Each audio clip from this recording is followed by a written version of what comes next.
morning, good afternoon, good evening. Zanu PF has made a mountain out of a molehill of his land redistribution. The truth of the matter is, as much as the War of Independence was about land, Zanu PF has not given the land to the rural peasants who desperately needs land as the one asset they can hang on to and is the foundation, can be the economic first step in building a healthy, meaningful life for themselves. Before independence, Ian Smith was told by the economist and banker John Robertson that giving the majority of the blacks who lived in the rural areas title deeds to even a few acres of land would improve their economic well-being because they will finally have the confidence to build a decent homestead for themselves.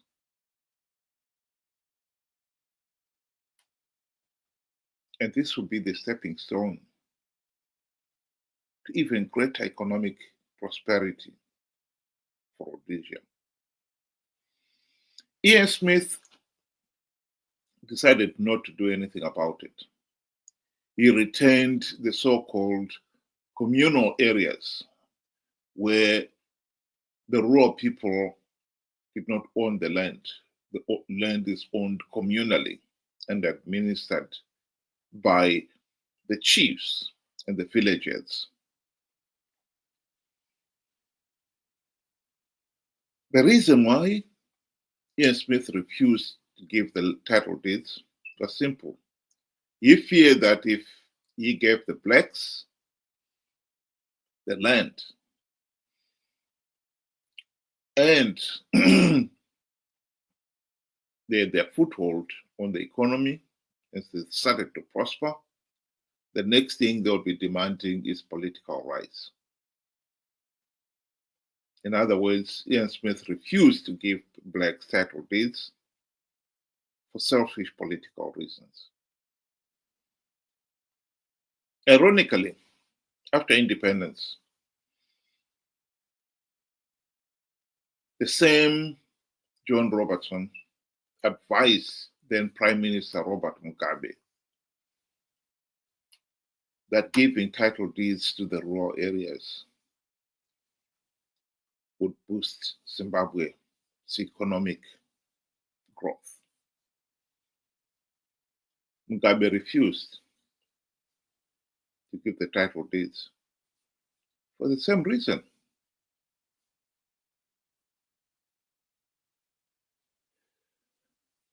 As much as Ian Smith had refused to give the blacks the right to vote, which was another big issue during the War of Independence, Mugabe found he could not, in all honesty, deny the blacks the right to vote. So he devised a way of making sure that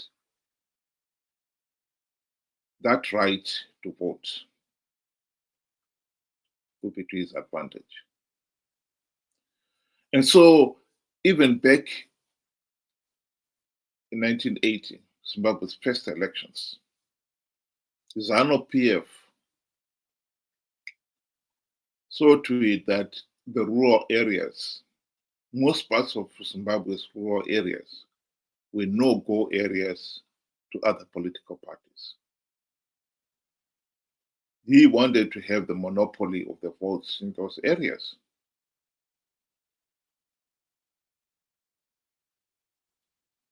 And alas, this has remained the case to this day. Like it or not, Zimbabwe has never held free, fair, and credible elections.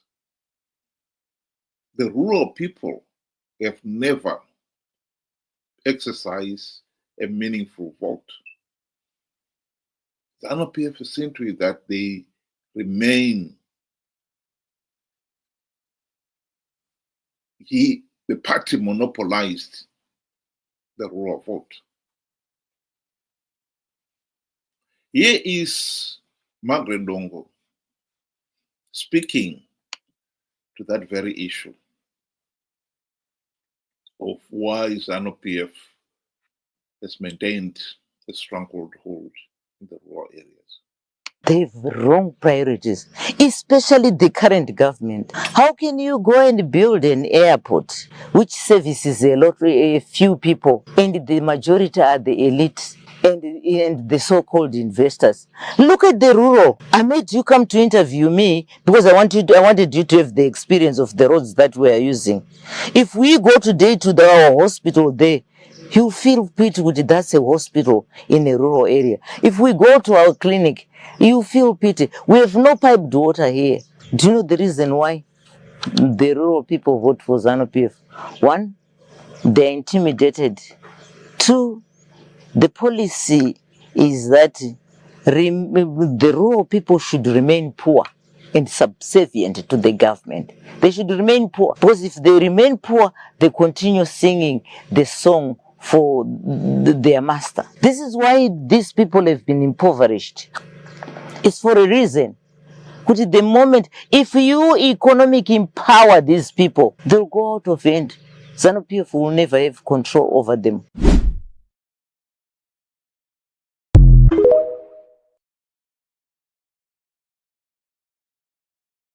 How tragic.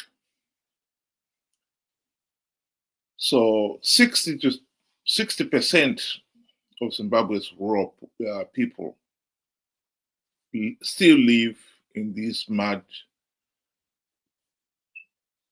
huts. They have no title deeds to even a few square meters of land. And so they've never had the confidence that they can build themselves a decent homestead. And it's all for selfish political gains. I think some people will think maybe the urban people have benefited. Unfortunately not. The urban areas have been run down since the country's independence. This is the sorry state of some of our urban centers, where sewage overflows onto the streets. And meanwhile, the ruling elite in the land redistribution, they are the ones who benefited from the farms. Here is Mnangagwa standing in one of his farms. As you can see, it stretches to the horizon. The land redistribution in Zimbabwe has benefited the ruling elite. That is the point.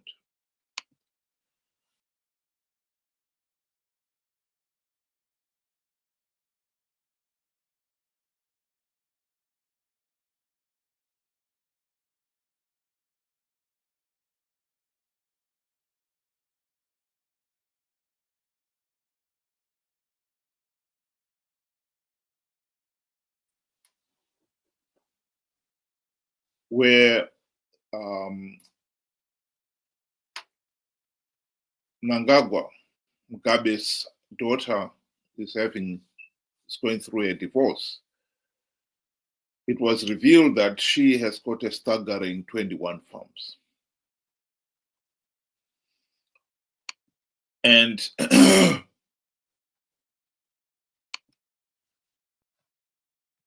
here is a situation where we thought we're fighting for fair land redistribution. And yet the ruling elite are the ones who ended up owning the 21 farms, when the overwhelming majority are not even allowed to have title deeds to even a few square meters of land. The irony of it cannot be denied. The economic situation of the ordinary Zimbabweans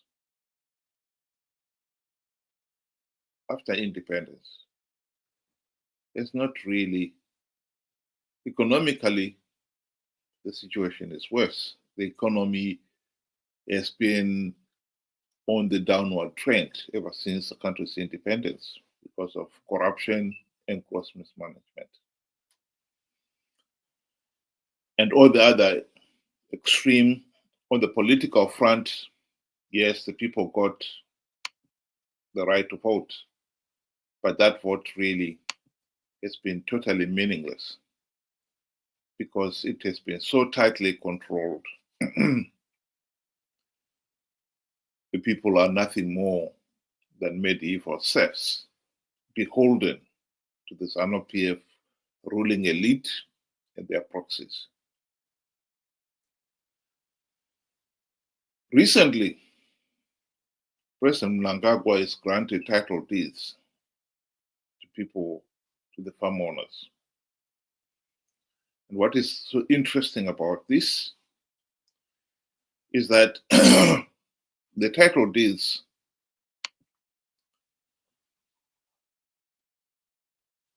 give the farm owners the right to sell the land.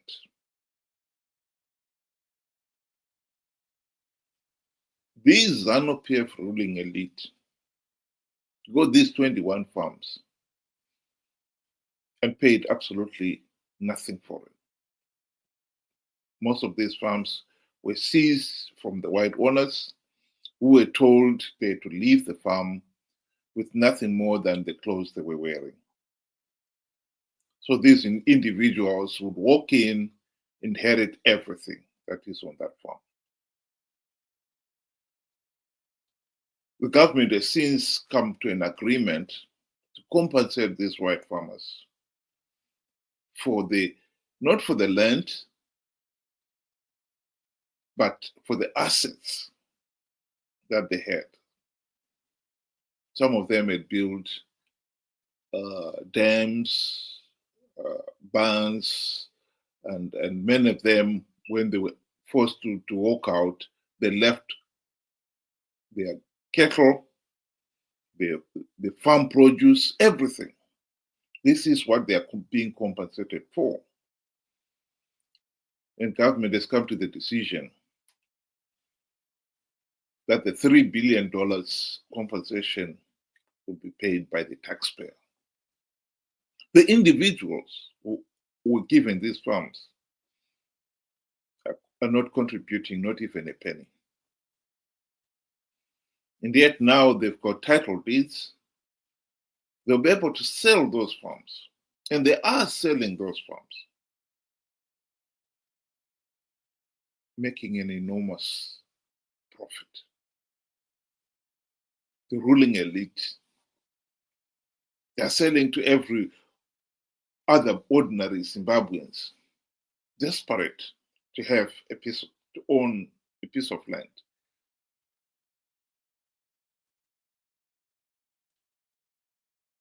This is political suicide, in the sense that the ruling elite are becoming so powerful economically that the rest of the population is being left behind. More so, the rural people. 60% to 70% of Zimbabwe's population is living in abject poverty.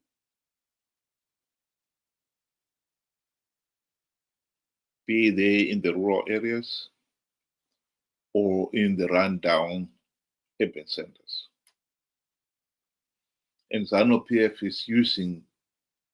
is deliberately keeping them poor for its own political gain. We cannot talk of an independent Zimbabwe and a democratic Zimbabwe when so many of the people are still being forced to live in abject poverty, and they've been reduced to nothing more than medieval serfs. That is the reality, the political reality, the economic reality in Zimbabwe. And we need to confront it, and we need to deal with it. The right to own land should be the right extended to all Zimbabweans, and not this Zanu PF ruling elite alone.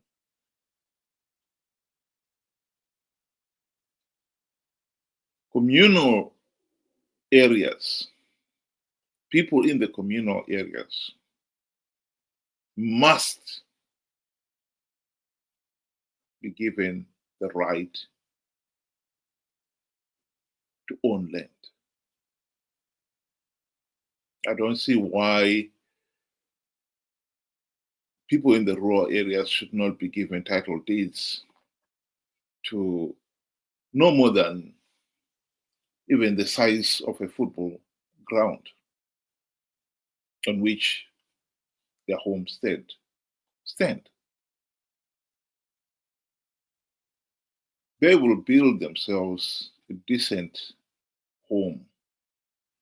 And what is more, if you have got title deeds to that 1 acre or 2 acres, you will invest in it. Why are they being denied that opportunity? Because Zanu PF wants to maintain his iron grip on power. That's a pathetic argument. And the fact that we have allowed this circus to carry on 45 years after independence is an outrage. Let's put this right. The right to own land is not exclusively to the Zanu PF ruling elite and their cronies. And at the present moment, giving title deeds to people who own multiple farms so that they can sell them to the rest of the population at inflated prices is an outrage. These people did not pay a penny for these farms. If they did at all, they only paid a nominal amount for these farms. And yet now they are being allowed to sell them to make a fat profit. This is an outrage. Zimbabwe's land issue must be addressed in a more just and stable, in the interest of the country, not in the interest of the few.